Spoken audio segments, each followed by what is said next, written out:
Hey guys, it's Jamie, that agent from Keller Williams, and today is Saturday, January 27th, and I'm getting ready to do an open house. So I'm going to show you some of the things that I do as far as setting up. I've already put signs out along the path to this house, and there's a couple other things that need to be done before the actual open house starts. So let me show you. Bring a helper. This is my husband, Angel Hernandez, who helps me. Hey. So as you can see, I got a special little box that's labeled open house.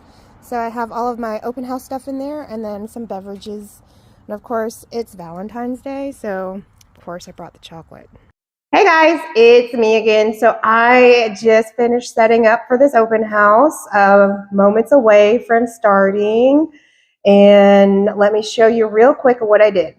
All right. Hey, this kitchen looks familiar. Hey, Maravik.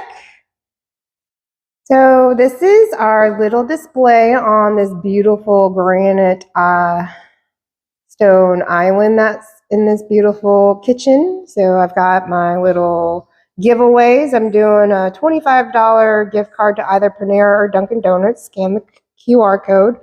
I got some buyer's guides, some delicious healthy snacks, edible rose arrangement, and oh, what's that? That's our business cards, and some nice refreshments. And then we've got the client flyers right here and my special notebook. You'll have to come in to see what's in my special notebook. And then over here we have the little sign-in area. How did Simone get up here? All right, so we've got, again, some music playing. And then I've got also some cards from Casey from American Security Mortgage and me and Marivik's business cards. Again, with a couple little buyer's packets available as well. So we are here today from now until 3 p.m. at 182 Brentmore Drive in Rayford, North Carolina. So come check us out.